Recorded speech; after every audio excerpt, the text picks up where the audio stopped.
I gripped my flashlight, its beam cutting a shaky path through the gloom. My name is UrbexRoman, and I take my viewers where no one else dares to go. Alright everyone, I whispered into the small camera attached to my chest harness, my voice barely a rustle in the dead quiet. We made it inside. The legendary École Saint-Exupéry, closed for 50 years. But tonight, we explore its darkest secret. I panned the camera around, showing off the peeling paint and the dust motes dancing in my light. My heart was thumping like a drum solo. Thump, thump, thump. You'd think I'd be used to this by now, after exploring dozens of abandoned places. But this school was different. The silence here was heavier, thicker. It felt like it was pressing in on me from all sides, trying to snuff out my little beam of light. Every step I took on the creaky floorboards echoed through the massive, empty hallway. The sound was so loud, it made me jump. I forced a nervous laugh for my audience. "A little jumpy tonight, Roman," I said, trying to sound brave. I continued down the main corridor, my flashlight beam bouncing off old, forgotten lockers that lined the walls like rusty metal soldiers. Some were slightly ajar, as if their owners had just stepped away for a moment and would be right back.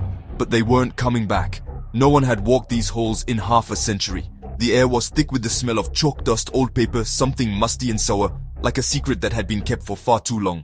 I was here for one reason, one legend that had been whispered among local kids for generations. My mission was simple, but it was also the reason my palms were sweating so much. I had to find a place known only by its strange, unsettling nickname. According to the stories, it was the most haunted spot in the entire building. I had to find the Toilettes Espagnoles. After what felt like an eternity of walking through identical shadowy hallways, I finally found it.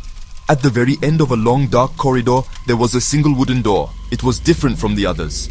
The paint was a sickly shade of faded green, and a small hand-painted sign was nailed to it. The letters were crude and drippy, as if painted in a hurry. It read, Toilettes Espagnoles, the Spanish toilets. Why that name? No one knew. The legend didn't explain it. It just made the whole thing 10 times creepier. I took a deep breath, the kind you take before you dive into a cold swimming pool. "Okay guys, this is it," I whispered to my camera, my voice cracking just a little. "The moment of truth. Are you ready?" I didn't wait for an answer. I turned the knob. It was cold, so cold it felt like it was made of ice. The door groaned open with a long, drawn-out screech that sounded like a monster waking from a deep sleep. A wave of cold, stale air rushed out to greet me, carrying that same sour smell, but stronger now, much stronger. I stepped inside, sweeping my flashlight beam across the room. It was a bathroom, just like any other old-school bathroom. There was a row of sinks on one wall, their porcelain cracked and stained with rust. Opposite them, a line of stall doors stood like silent sentinels, their paint chipped and peeling away.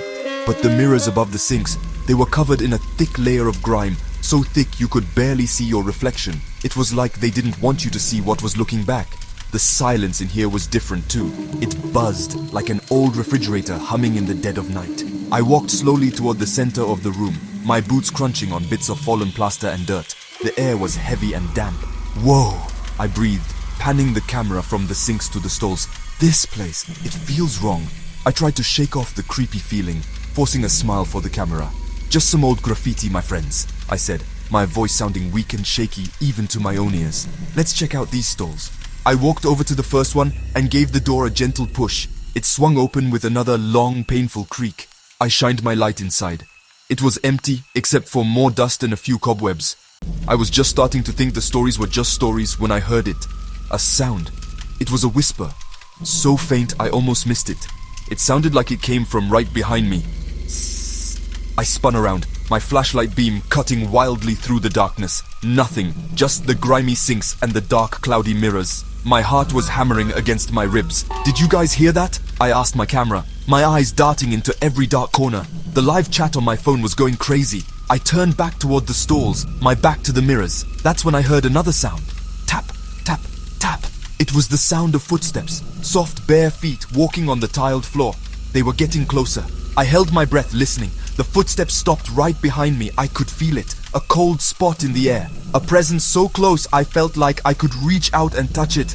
I didn't want to turn around. I was too scared. Part of me screamed to run, to get out of there and never look back. But another part, the part that loved the thrill, wanted to see. Slowly, very slowly, I raised my phone to see my own reflection in the camera's selfie mode. My face was pale, my eyes wide with terror. and for a split second, just a flicker in the screen, I saw it, a shadow. A tall, thin figure standing right behind me. It had no face, just a dark, blurry shape in the gloom. I gasped and whipped around, swinging my flashlight. But there was nothing there. The bathroom was empty again.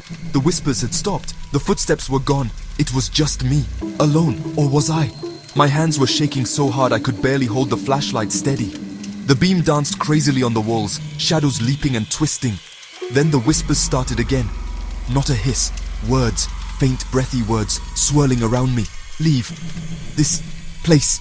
The voice was raspy and cold, like dry leaves skittering across pavement. Flashlight began to flicker. On, off, on, off.